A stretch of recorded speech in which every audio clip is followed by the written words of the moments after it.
तो अभी हम लोग चालू करते हैं some basic concepts of chemistry के PYQ, जिसको हम लोग मोल कंसेप्ट भी बोल देते हैं। ओके, मोल कंसेप्ट चैप्टर भी बोलते हैं इसको।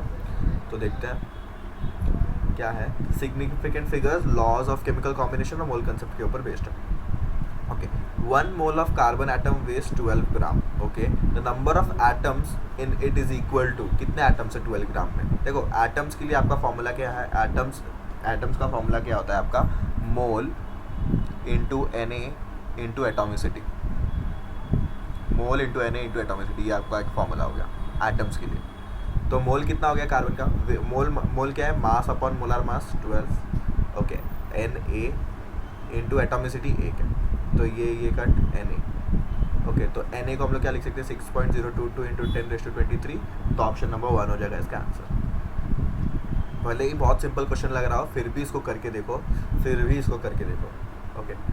Now which one of the following has maximum number of atoms. Maximum number of atom का यही फॉर्मूला है, तो उसको ही करते हैं हम लोग।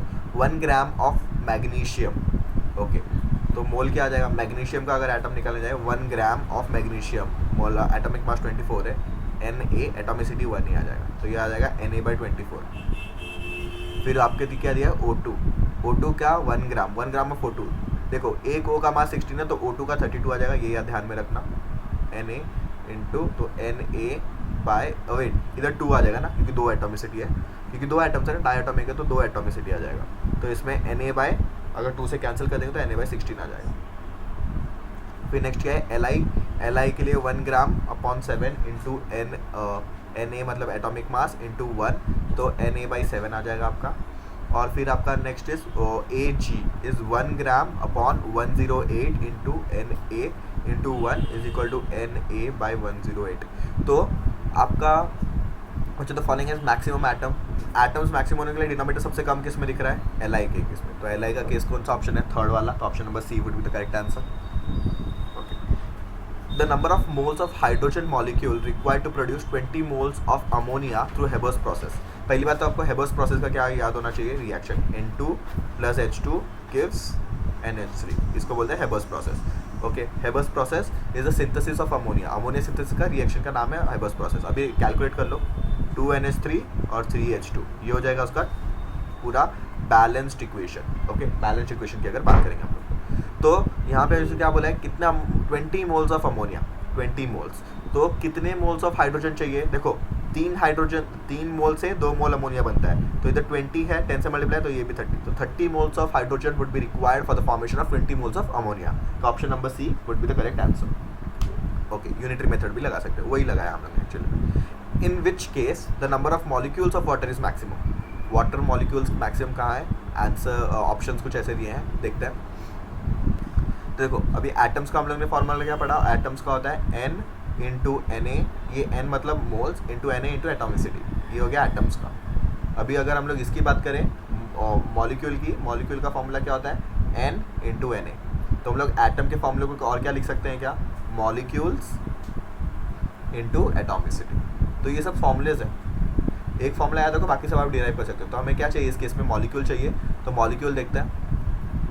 तो पहले क्या है, ऑप्शन नंबर A की बात करें, 18 ml ऑफ वाटर, मोल्स के लिए 18/22,400 इंटू आपका Na, ये आ जाएगा इसके मॉलिक्यूल। B क्या आ जाएगा 0.18, ये वॉल्यूम, ये जो मोल का फॉर्मूला है वो कौन सा आ गया, V/224, ये लीटर वाला, ये फॉर्मूला है मोल का। तो मोल की 3 फॉर्मूला है, वो तो पता रहेंगे ना बेसिक्स, अगर नहीं बताया तो मैं थोड़ा सा बता देता हूँ इधर। N is mass upon molar mass, एक फॉर्मूला, इज इक्वल टू आपका आ जाएगा molecules upon Na, molecules upon Na, number of molecules and number of particles. Particles लिखना अच्छा रहेगा, या मॉलिक्यूल्स भी लिख सकते हो आप, ऐसा कुछ नहीं है। नंबर ऑफ मॉलिक्यूल्स या पार्टिकल इंटू अपॉन Na, और ये आ जाएगा इज इक्वल टू, तीनों फॉर्मूला सेम है, वॉल्यूम इन लीटर्स अपॉन 22.4, या अगर आप वॉल्यूम ml में रखना चाहते हो तो इसको 22400 कर दो। तो ये हो गया फॉर्मूलाज। ओके, तो मैंने इस केस में हमें वॉल्यूम दिया था ml में, तो मैंने वॉल्यूम वाला फॉर्मूला यूज़ किया मोल का। दूसरे केस में हमें मास दिया, तो हम लोग मास वाला फॉर्मूला यूज़ करेंगे, ये हो गया इस केस का। तो अगर मैं इसको ये कर दूँ, 2 0 इधर जाएगा, 18 से 18 का, तो Na/100। ओके, तो यहाँ पे ये आ गया इतना, ये आ गया इतना, अभी सी ऑप्शन क्या दिख रहा है, 10⁻³ मोल ऑफ वाटर, 10⁻³ मोल दे दिया डायरेक्ट, तो मोल इंटू Na करना है क्या हमें, ओके। और फोर्थ क्या दिया है, 0.00224 litre of water vapour eight 180 ml 2 second, मतलब STP कंडीशन में, ओके। तो ये litre upon 22.4 litre into Na, तो सॉल्व करना पड़ेगा थोड़ा सा शायद। देखो अगर हम लोग सॉल्व भी करेंगे तो ये बहुत डिनोमीटर में बहुत कम आएगा, क्योंकि बहुत सारे जीरो जाएंगे, तो ये सबसे मिनिमम ही आ जाएगा। फिर ये क्या हो जाएगा आपका 6 × 10⁻23 होता है, ये -3 हो जाएगा तो 20 हो गया, 6 × 10⁻20 हो जाएगा, ओके। बाकी सब अगर आप देखोगे तो यहाँ पे क्या हो गया 18/22400, और ये हो गया Na/100, Na/100 मतलब 6 × 10⁻, आपका 21 हो जाएगा।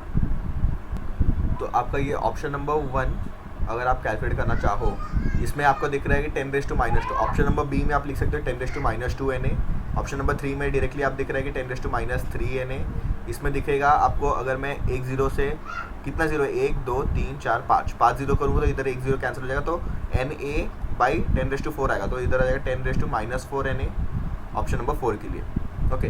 यहाँ सब में पावर कम हो जा रहा है आपका, तो पावर कम होगा तो ड्रास्टिक चेंज हो गया यहाँ पे एक जीरो कम होने पर। बाकी हम लोग इसमें देखते हैं कि फर्स्ट वाले ऑप्शन में हमने जो फर्स्ट वाले ऑप्शन में कैलकुलेट किया वो गलत क्यों है बताओ, क्योंकि देखो इस कंडीशन में आपको लीटर्स दिया है volume at STP condition, but इस पर कुछ दिया है कि STP कंडीशन नहीं, तो हम लोग ये फॉर्मूला नहीं लगा सकते। तो मैंने जो ये दो फॉर्मूले लिखा है, it is for only STP condition, मतलब स्टैंडर्ड टेम्परेचर प्रेशर कंडीशन। तो फर्स्ट वाले ऑप्शन का क्या वापस अगर मॉडिफाई करेंगे हम लोग, 18 ml दिया है ना, तो density is equal to mass upon volume पता है, तो मास क्या हो जाएगा डेंसिटी इंटू वॉल्यूम, और वाटर का डेंसिटी 1 है, वॉल्यूम दिया 18, तो मास हो जाएगा 18 ग्राम्स। तो वापस अभी मोल का फॉर्मूला लगाओ, मास अपॉन मोलर मास, तो हो जाएगा 1, तो मॉलिक्यूल्स कितने हो गए इसके 1 × Na मतलब Na, डायरेक्टली Na। तो सबसे ज़्यादा किस में आ गया, फर्स्ट वाले में। तो इसमें हम लोग STP कंडीशन नहीं दिया है, तो हम लोग वॉल्यूम वाला फॉर्मूला नहीं लगा सकते, ये याद रखना है। तो ऑप्शन मैं इसको स्टार मार्क कर दे रहा हूँ, क्योंकि बहुत अच्छा क्वेश्चन था ये। Next is a mixture of gas contains H2 and O2 gases in the ratio of 1/4 weight by weight. What is the molar ratio of the two gases in the mixture? Molar ratio क्या है इसका ना, molar ratio पूछा है, moles of H2, जिस condition में पूछा पहले H2 है फिर O2, तो वैसे ही लिखो मोल ऑफ O2। H2 का क्या आ जाएगा मोल, मास ऑफ H2 अपॉन इसका H2 का क्या आ जाएगा 2 एटॉमिक मास, मोलर मास। तो ऑक्सीजन का कितना है, mass of O2 upon oxygen का मास कितना दिया है यहाँ पे, ऑक्सीजन का मास कितना होता है O2 का 32, ओके। तो इसको अगर हम लोग मॉडिफाई करेंगे MH2/2 इंटू 32/MO2, तो ये 16 हो जाएगा। तो हमें MH2:O2 दे के रखा है क्या 1:4, तो 1/4 into 16 is equal to 4/1, okay. तो option number 1 would be the correct answer. Next, the number of water molecules is maximum in, again water molecules किसमें मैक्सिमम, इसमें डायरेक्टली 18 वाटर मॉलिक्यूल दे दिया है, इसमें 1.8 ग्राम दिया है। 1.8 ग्राम को हम लोग अगर मोल्स में कन्वर्ट करेंगे तो ये हो जाएगा 1/10 इंटू Na करेंगे तो 1/10 मतलब 10⁻⁻1 Na, ये हो गया ऑप्शन नंबर बी के लिए।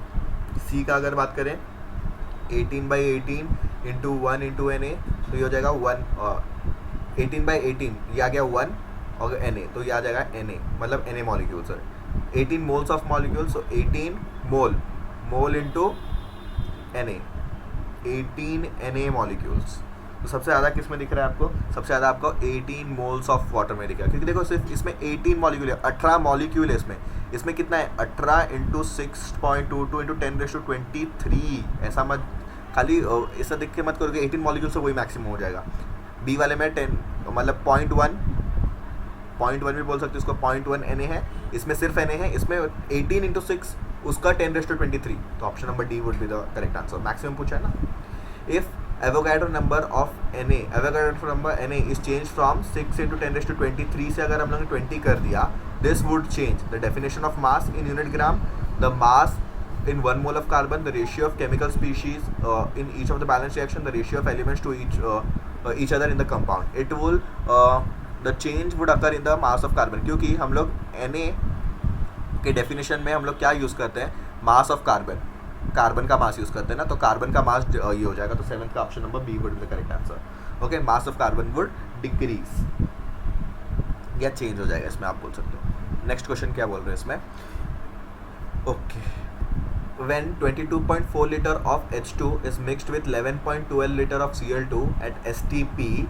STP के केस में आप मोल्स को और वॉल्यूम को इक्वली ट्रीट कर सकते हो. The moles of HCl formed would be, पहले तो आप बैलेंस्ड इक्वेशन लिखो कोई भी रिएक्शन के लिए. H2 Cl2 gives HCl. अभी दो है यहाँ पे 2 HCl, तो बैलेंस हो गया यहाँ पे. इन लोगों ने क्या बोला है 22.4 लीटर ऑफ दिस H2. अगर इसके मोल्स निकालने चाहेंगे हम लोग 22.4 अपॉन 22 मतलब 1 मोल ऑफ H2 लिया इन लोग ने. Cl का कितना लिया हम लोग ने 11.2 अपॉन 11.2 और सर 22.4, तो ये हो जाएगा half mole.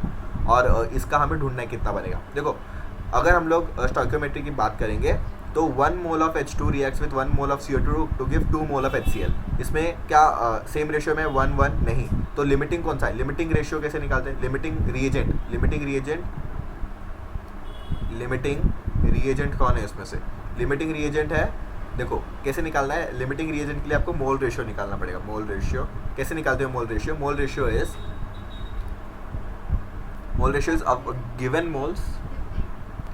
Given moles upon actual stoichiometry. Okay, तो given moles according to H2 का अगर हम लोग मोल रेशियो निकालेंगे तो कितना है आपका, गिवन मोल्स कितना है 1, एक्चुअल मोल है 1, तो आपका मोल रेशियो आ गया 1. अगर हम लोग Cl2 की बात करेंगे तो इसका मोल रेशियो अगर बात करेंगे, अगर मैं इधर मोल रेशियो लिखूँ तो इसका आ गया 1 मोल रेशियो.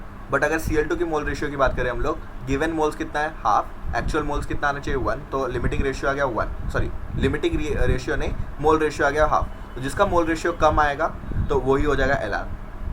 जो भी सब्सटेंस का मोल रेशियो एकदम मिनिमम रहेगा वो हो जाएगा LR. इस केस में 2 ही सब्सटेंस है, दोनों में से इसका सबसे कम है, तो ये हो गया आपका LR. तो LR हो गया आपका Cl2. अभी हमें पता गया Cl2 LR हो गया है, तो उसके अभी LR would determine the number of the amount of product form. तो इसके हाफ मोल्स है. अभी इन दोनों का स्टोइकियोमेट्री देखो, एक Cl2 से 2 HCl बनता है. ओके, 1 से 2 बनता है. अभी हाफ है तो कितना बनेगा x. ओके x, तो 1 से 2, तो हाफ से कितना बनेगा x. स्टोइकियोमेट्री लगा दो तो 2 × 1/2 हो जाएगा. यूनिटरी मेथड लगाओगे तो 1 मोल. तो x is equal to 1 mole would be the amount of HCl, जिसको x लिया था ना हम लोग ने, तो ये HCl कितना बनेगा, 1 mole of HCl would be form. तो option number 1 would be the correct answer. Okay, तो यहाँ पे हम लोग ने LR कंसेप्ट यूज़ कर लिया 8th में. तो LR के लिए आपको क्या करना है, देखो पहले तो आपको स्टोइकियोमेट्री कोएफिशिएंट लिखना है. सबसे पहले बैलेंस द रिएक्शन, सबसे पहले बैलेंस करना है रिएक्शन को.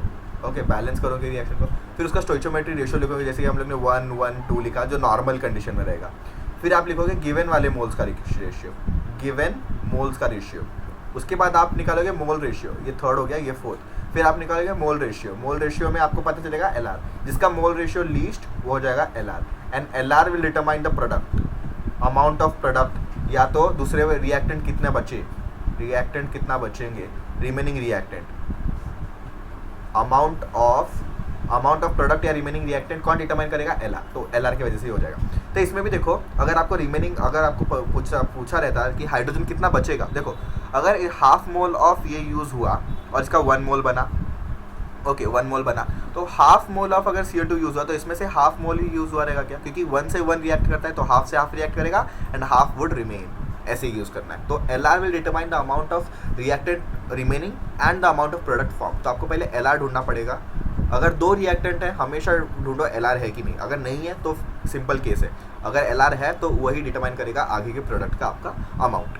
नेक्स्ट क्वेश्चन क्या बोल रहा है, which has the maximum number of molecule among the following.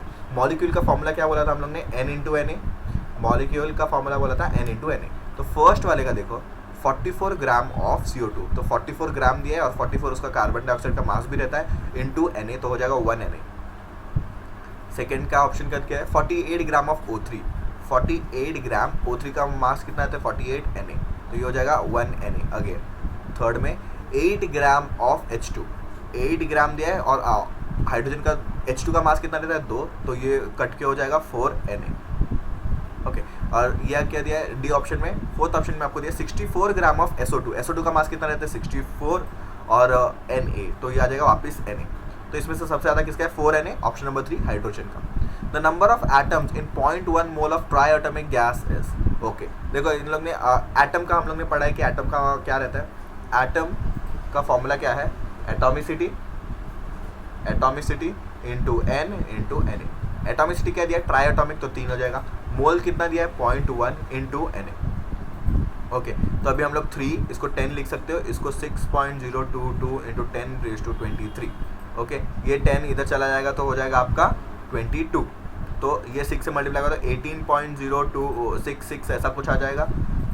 तो हम लोग इसको पॉइंट शिफ्ट करेंगे 1.8 इंटू 8066 इंटू 10⁻23, एक पॉइंट शिफ्ट करेंगे इधर तो एक मल्टीप्लाई करने पर 10⁻23 हो जाएगा। ओके तो ऑप्शन नंबर कहाँ दिख रहा है, ये option number B will be the correct answer. Okay next question कह दिया है the what volume of oxygen measured at 0 degree मतलब 273 kelvin and 1 atm pressure is needed to burn completely 1 litre of propane, ये measured under same condition. Okay तो ये वापस hydrocarbon burning का आ गया, बर्निंग ऑफ हाइड्रोकार्बन मतलब कंप्लीट कंबशन ऑफ हाइड्रोकार्बन, जो कि आप हाइड्रोकार्बन ऑर्गेनिक चैप्टर में पढ़ोगे। तो सबसे पहले इसका रिएक्शन लिखो, बैलेंस करो स्टोइचियोमेट्री, क्योंकि देखो ये एसटीपी कंडीशन है और मैंने ऊपर ही बोला आपको कि यहाँ पे बोला कि एसटीपी कंडीशन में आप मोल्स और वॉल्यूम को इक्वली ये कर सकते हो, इक्वली ट्रीट कर सकते हो। तो सबसे पहले हम लोग इसका ये लिखेंगे फॉर्मूला, मतलब रिएक्शन लिखेंगे C3H8 plus O2 would give complete combustion है तो क्या बचेगा CO2 और वाटर।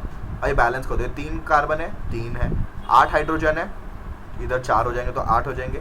ओके अभी ऑक्सीजन बैलेंस करना है, इधर 6 हो जाएगा, 3 2 6 और ये 4, 6 + 4 10 तो ये O2 है तो 5 O2, तो कितना हो जाएगा देखो 1 मोल के लिए कंप्लीट कंबशन के लिए 5 चाहिए, तो 1 लीटर कंप्लीट प्रोपेन को बर्न करने के लिए कितना चाहिए 5 लीटर, क्योंकि एसटीपी कंडीशन है। तो मैंने क्या बोला था वॉल्यूम और आप मोल्स को इक्वली ट्रीट कर सकते हो, तो option number C would be the correct answer. Next question क्या है number of moles of MnO4- required to oxidise 1 mole of ferrous oxalate completely in the acidic medium है। देखो बहुत पुराना क्वेश्चन है, तो ऐसे क्वेश्चंस को आपके लिए क्या करना है, पहले रिएक्शन लिखो, बैलेंस करो, फिर जो भी मोल का रेशियो रहेगा वो आपको पूछा गया है। तो सबसे पहले हम लोग रिएक्शन लिखते हैं। तो यहाँ पे इस क्वेश्चन का बैलेंस रिएक्शन क्या हो जाएगा, देखो हमें बोला गया है MnO4- और फेरस ऑक्सलेट, फेरस अस एंडिंग आ गया मतलब Fe इज इन +2 स्टेट, इसको हम लोग अस बोलते हैं फेरस आयन, और Fe+3 रहेगा तो उसको बोलेंगे फेरिक आयन। ओके तो ये याद रखना पड़ेगा आपको, फेरस ऑक्सलेट, और ऑक्सलेट का आपको स्ट्रक्चर पता है क्या, ऑक्सलेट इज डाइप्रोटिक एसिड, तो ये ऑक्सलेट हो जाएगा क्योंकि ये आयन के साथ था तो आयनाइज होके ये ऐसा बन जाएगा COO- MnO4। अभी हमें इसको ये करना है, देखो ये रेडॉक्स रिएक्शन होगा क्या, इसने बोला कि ऑक्सीडाइज, एक ऑक्सीडाइज हो रहा है ये रिड्यूस होगा, तो ये रेडॉक्स रिएक्शन है अगर, तो आपको क्या इसको रेडॉक्स से बैलेंस भी करना पड़ेगा, yes you have to balance. तो CO2 में कन्वर्ट हो जाएगा, Mn किस में कन्वर्ट हो, Mn विल कंप्लीटली बोला है तो Mn+2 में कन्वर्ट हो जाएगा। इसमें किस स्टेट में है Mn, x -8 is equal to 1, x would be +7 state में, +7 से +5 में चला गया, +7 स्टेट में। ओके तो हमें इसको रेडॉक्स के साथ बैलेंस करना पड़ेगा सबसे पहले। तो देखो क्या बोला है इसने, हम लोग पहले ऑक्सीलेट ले लेते हैं एक जगह पे, वो कन्वर्ट होगा CO2 में, उसको बैलेंस करो, 2 कार्बन है इधर 1 कार्बन है तो 2 से मल्टीप्लाई करो। कैसे बैलेंस करना है रेडॉक्स में मैं बताऊंगा, AOCH से करना है, पहले एटम्स फिर ऑक्सीजन फिर हाइड्रोजन फिर का चार्ज बैलेंस करना है। तो सबसे पहले एटम, कार्बन एटम बैलेंस हो गया, फिर ऑक्सीजन बैलेंस करो, यहाँ पे 4 ऑक्सीजन हो गए, यहाँ पे 4 ऑक्सीजन है, ठीक है। हाइड्रोजन देखो, हाइड्रोजन की कोई जरूरत है यहाँ पे नहीं, चार्ज इधर 2 नेगेटिव चार्ज है तो इधर 2 इलेक्ट्रॉन्स ऐड कर दो तो हो जाएगा आपका चार्ज बैलेंस। तो ये एक पार्ट हो गया। दूसरा पार्ट ऑफ रिएक्शन क्या है, MnO4- would get converted into Mn+2, तो इसमें Mn तो एक है वो करेक्ट है, AOCH इसमें भी फॉलो करना है, AOCH नहीं AOHC, आओ हरियाणा चले, ये निमोनिक है, आओ हरियाणा चले। तो पहले आओ में से A एटम, फिर O से ऑक्सीजन, H से हरियाणा से आपका आ जाएगा हाइड्रोजन, और C से आएगा आपका चार्ज। तो पहले एटम तो बैलेंस है, ऑक्सीजन कितना इधर 4 है तो इधर वाटर ऐड कर दो, वाटर 4 मॉलिक्यूल ऐड करोगे तो 4 वाटर आ जाएंगे। हाइड्रोजन बैलेंस करने के लिए H+ ऐड करते हैं हम लोग, तो इधर 8H2 है, 8H है तो इधर 8H+ ऐड कर दो। फिर चार्ज देखो यहाँ पे +8 -1 मतलब +7 चार्ज है इसमें, और इधर +2 चार्ज है, और तो इधर 5 इलेक्ट्रॉन ऐड कर दो तो +2 चार्ज इधर भी हो जाएगा, क्या हो गया। ओके नाउ अभी इन दोनों रिएक्शन को हमें ऐड करना है, बट इसमें 2 इलेक्ट्रॉन है 5 इलेक्ट्रॉन है, ऐसे ऐड करो कि दोनों के इलेक्ट्रॉन्स कट जाए।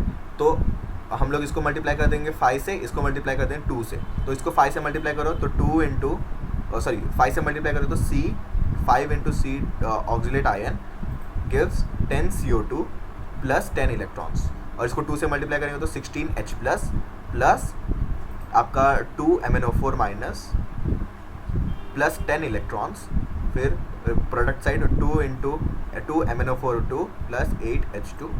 पूरे रिएक्शन को हम लोग दोनों को ऐड कर देंगे तो 10 इलेक्ट्रॉन कैंसिल हो जाएगा, तो आपको नेट रिएक्शन ये मिल जाएगा, इतने रिएक्टेंट्स इतने प्रोडक्ट्स। नेट रिएक्शन मैं नहीं लिख रहा हूँ अभी के लिए नेट रिएक्शन, बट हम लोग को समझ में आ जाएगा। तो इसने क्या बोला था, कितने मोल्स, क्या बोला था इसने, कितने moles of MnO4 is required to completely oxidise 1 mole of ferrous oxalate. देखो यहाँ पे क्या बोला है, 5 मोल्स ऑफ फेरस ऑक्सीलेट को कंबाइन करने के लिए, मतलब कंप्लीटली ऑक्सीडाइज करने के लिए 2 मोल्स ऑफ MnO4 चाहिए।